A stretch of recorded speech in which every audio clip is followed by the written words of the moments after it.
श्री सच्चिदानंद सद्गुरु साईनाथ महाराज की जय। आरती साई बाबा सौख्यदातार जीवा, चरण रजतळी द्यावा दासा विसावा, भक्ता विसावा। आरती साई बाबा स्वस्वरूपी राहे दंग, मुमुक्ष जनादावी निज डोळा श्रीरंग, डोळा श्रीरंग। आरती साई बाबा जया मनी जैसा भाव, दया तैसा अनुभव।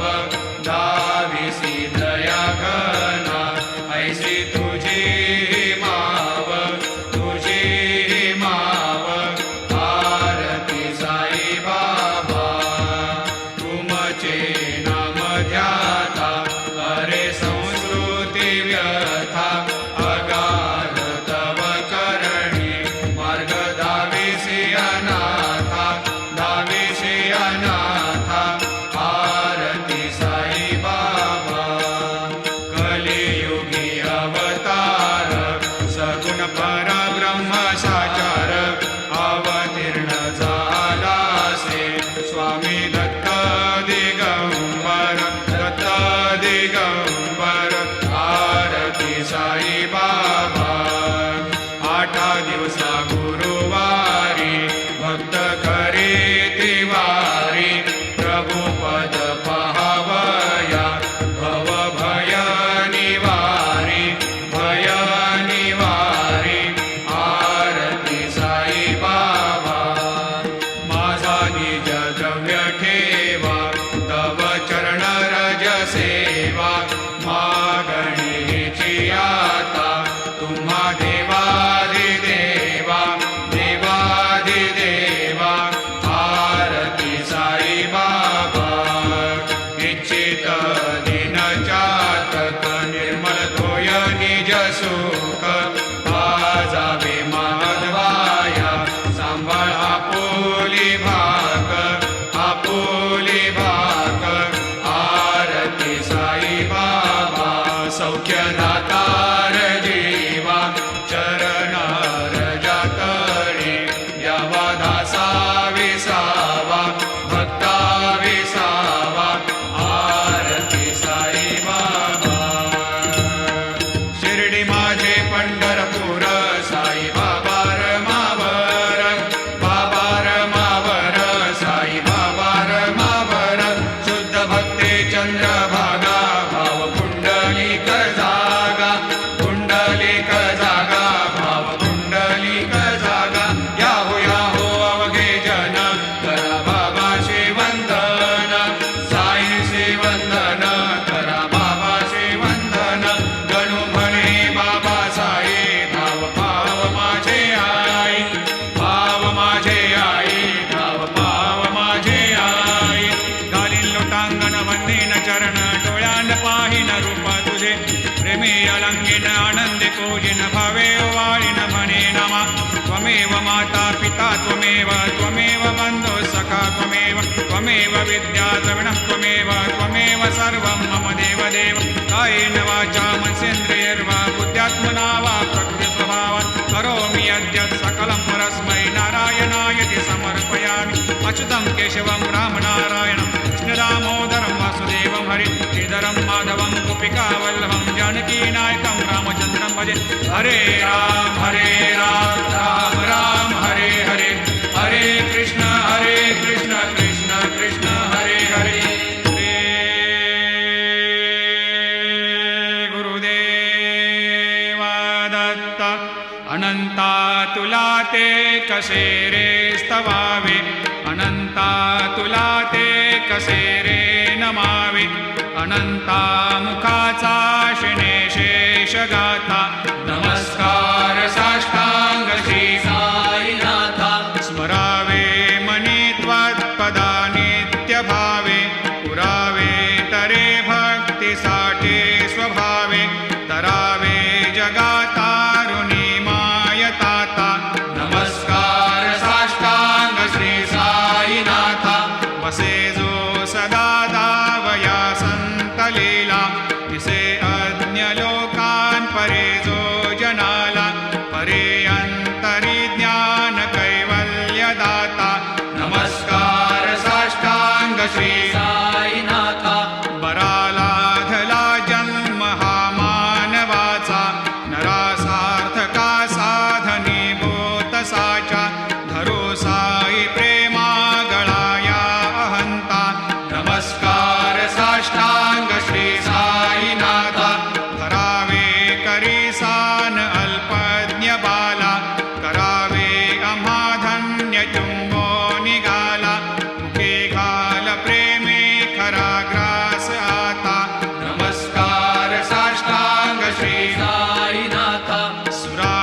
संकटवारुणी ऐसा येईवा या परिध्यान तुझे गुरुराया दृश्य करी नयनाया पूर्णानंद सुखे एकाया लाविषि हरिगुण गाया ऐसा येईवा साई दिगंबरा अक्षय रूप अवतारा सर्व हि व्यापक तो श्रुतिसारा अनुसया त्रिकुमारा बाबा येईवा सदा सस्वरूपं चिदानन्दकन्दं जगत्सम्भवस्थान संहारहेतुं स्वभक्तेच्छया मानुषं दर्शयन्तं नमामीश्वरं सद्गुरुं साईनाथं भवद्वांतविद्वांसमार्तण्डमीड्यं मनोवागतीतं मुनिर्ध्यानगम्यं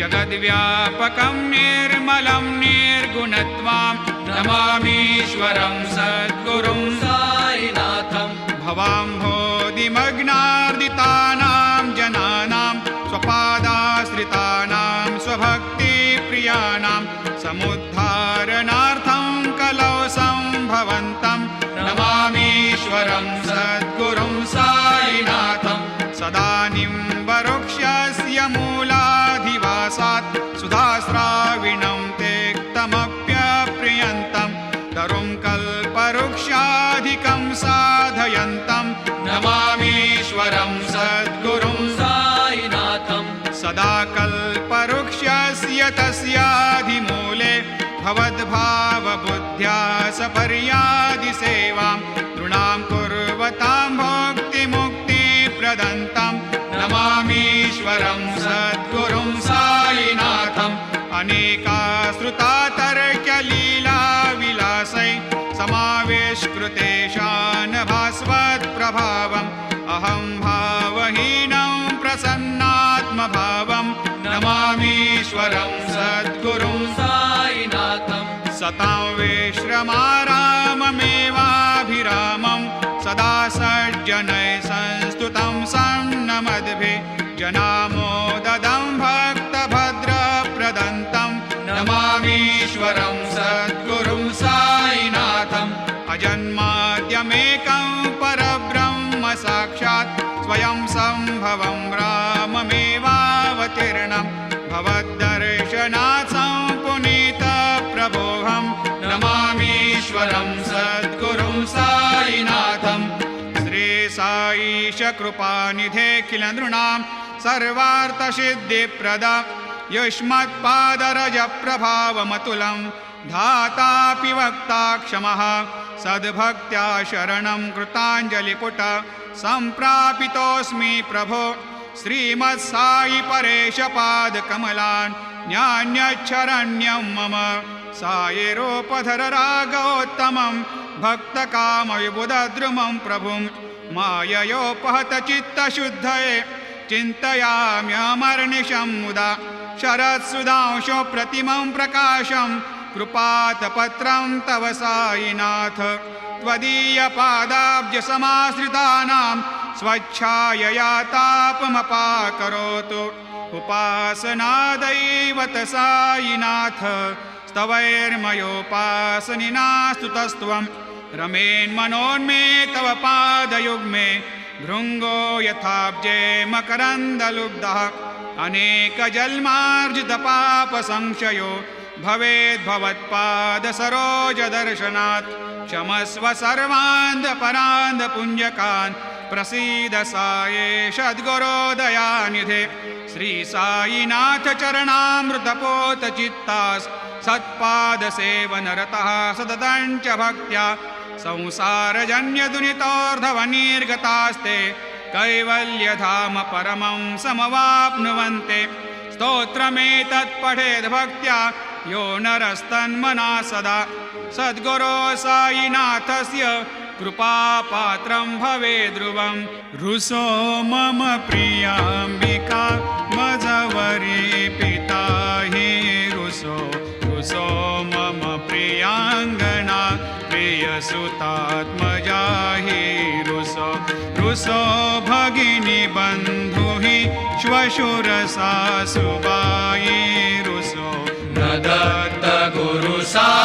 मामजवरी कधीही रुसो पुसो न सुनबाई त्या मजन भ्रातृजाया पुसो पुसो न प्रिय सोय रे प्रिय सगे न ज्ञाते पुसो पुसो सुरदना सखा स्वजन नाप्त बंधु पुसो परी न गुरु साई मामजवरी कधीही रुसो पुसो न अबला मुले तरुण रुद्धहीना पुसो पुसो न गुरु धाकुटे मजन थोरसाने पुसो पुसो न च भले बुरे सुजन साधुहीना पुसो परी न गुरु साई मामजवरी कधीही रुसो रुसो चतुरतत्त्वविद् विबुध प्राज्ञ ज्ञानी रुसो रुसो हि विदुषी स्त्रिया कुशल पंडिता हि रुसो रुसो महीपते यति भजक तापसे हे रुसो न दत्त गुरु साई मामजवरी कधीही रुसो रुसो कवि ऋषि मुनि अनघषेध योगे रुसो रुसो हि गृह देवता निकुल ग्राम देवी रुसो रुसो खल पिशाच हि मलिन डाकिने हे रुसो न दत्त गुरु साई मामजवरी कधीही रुसो रुसो मृग खग कृमि अखिल जीव जंतु रुसो रुसो विटप प्रस्तरा अचल आपगाब्धे रुसो रुसो खपवनाग्निवार अवनि पंचतत्वे रुसो न दत्त गुरु साई मामजवरी कधीही रुसो रुसो विमल किन्नरा अमल यक्षिणे हे रुसो रुसो शशि खगादिः गगनितारका हे रुसो रुसो अमर राजहि अदय धर्म राजा रुसो न दत्त गुरु साई मामजवरी कधीही रुसो रुसो मन सरस्वती चपल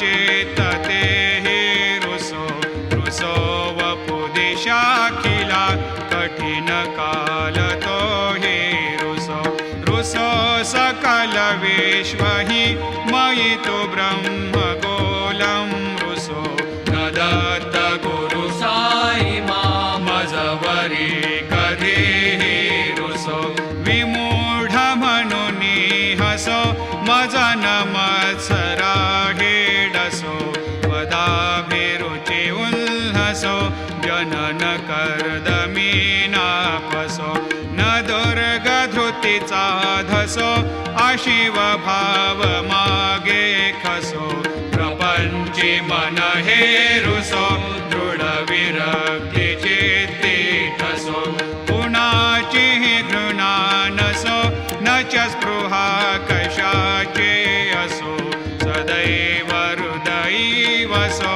मनसि ध्यानि साये वसो पदी प्रणय ओरसो निखिल दृश्य बाबादिसो न दत्त गुरु साई मामुपर्याजनेला रुसो हरि ओम यज्ञेन यज्ञमयजन्त देवा स्थानि धर्माणि प्रथमान्यासन्न तेहनाकं महिमान सजन्त यत्र पूर्वे साध्या सन्ति देवाः ॐ राजाधिराजाय प्रसह्य साहिने नमो वयं वै श्रवणाय कूर्महे समे कामान् कामकामाय मह्यं कामेश्वरो वै श्रवणो दधातु कुबेराय वै श्रवणाय महाराजाय नमः ॐ स्वस्ते